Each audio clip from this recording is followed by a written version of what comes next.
not millions. And so I've got a book down there summarizing that conference, Thousands, Not Billions, and a DVD that goes with it. It's got a little docudrama at first about a Christian student, facing some real challenges to his faith at university. Well, that's one thing.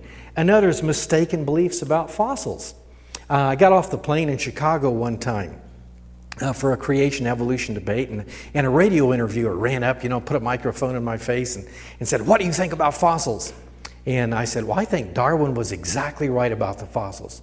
"Oh," she said, "excuse me, I thought you were the creationist." I said, "I am the creationist." I admit I love doing that sometimes. Now she had to ask, "Well, what do you mean? You're the creationist. You say Darwin was right about the fossils. What does that mean?" Darwin said fossils are perhaps the most obvious and serious objection to the theory of evolution. He knew about the sudden appearance of complex forms in the lowest known fossil-rich rocks. He knew that there were no intermediate links showing how one kind changed to another. He hoped someday they would be discovered. That was his faith, but the facts have failed his faith. The facts have supported the faith of Christians. Complex beginnings, living things well designed to multiply after kind. But then there's another one. This is the one I'll use this evening. Misunderstanding change through time. Now this is, evolutionists may not be real good at science, but they're very good at politics, okay? And legal action and things like that. And at word games. Oh, they love to play word games. And so if an evolutionist, like I was at one time, comes up and he finds out that you don't necessarily believe in evolution, he looks at you with a disbelieving eye. "You mean you don't believe in change?" See, according to the evolutionists, what's the basic definition of evolution? Evolution is just change, or if they want to make it a little more elaborate, change through time. It's not just moving from here to there, it's moving upward through time. So it's just change through time. And they'll look at me and say, "You mean you don't believe in change?" And I'll say, "Sure, I believe in change," and I'll rattle some around in my pocket. "Yeah, I believe in change." What'll they say? "Oh, no, not that kind of change, not that kind of change." "Oh, yeah, I know what you mean. Down in Florida, we have these little animals that are supposed to be round, but you usually find them flat on the highway. Boy, those armadillos, they really changed." No, not that kind of change." "Oh, yeah, I know what you mean. I'm beginning to get older. My knees are locking up, and no, not that kind of change." And so you go through enough of this, and you find out, of course, the evolutionist doesn't believe in just any old kind of change. Evolution is a very specific belief about a very specific kind of change. And you can finally get them to admit it, although they love to just say evolution's change, because everybody believes in change of some kind or another. No, evolution is what? Belief that at some distant time in the past, they estimate about 4 billion years ago, the only life on Earth were simple, and that's a misnomer. By the way, there is no such thing as a simple bacterium, but they'll call it that. They were just bacterial forms of life, and then maybe about 2 billion years ago, some of these bacterial forms of life, turned into worms and things like that, and then later on, some of these worms turned into fish, and some of the fish turned into frogs, and some of them turned into reptiles, mammals, and man. And so that's what they really believe, that kind of change.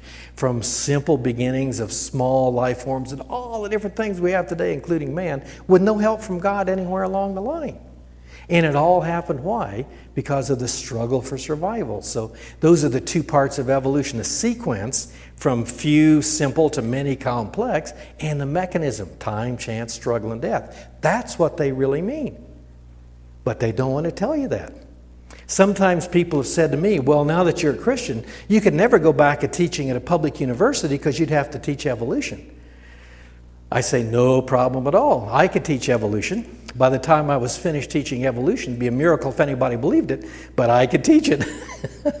And by the way, that is something I want to encourage you. If you have Christian students, either in Christian schools or public schools, make sure they do know what evolution is all about. The more you know about what it really is, the less likely you are to believe it, the less likely you are to get fooled by things like, well, evolution's just change. You'll know what it's about. You'll know why it's wrong. And so that's what I want to take a look here this evening. Next slide, please. Okay, and so these were just some examples. These are all different kinds of change that have nothing to do with evolution. Now, the last one And sometimes they do this. They'll say that, evolution is just change in gene frequency. And according to some evolutionists, I'm looking at evolution right now because I see lots of children here. And they look similar to their parents, but not exactly, okay?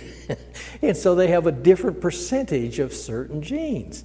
And so, you're evolving right here while I'm watching you this evening. Well, that's just kind of hokey. Let's take a look at the next sign, or next, what about this? Now, there's some differences. Notice, by the way, the evolutionist always says change. What the scientist observes are differences. Let's talk about this difference for a minute. How many different skin colors are there in the world today among people? Who knows the answer to that? How many different skin colors are there? Are there 100 or more than 100? How many would say there are more than 100? Okay, a few. How many would say, well, there are at least more than 50? Okay, how many would say there are at least more than 10? Okay. How many would say there are less than 5? How many would say there are less than 2? Okay.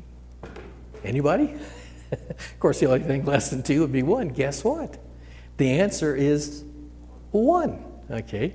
You never met anybody in the whole wide world with a skin color different from yours. Everybody in the whole world has exactly the same skin color. And I'm going to have to work on this one. Let me explain what I mean, okay?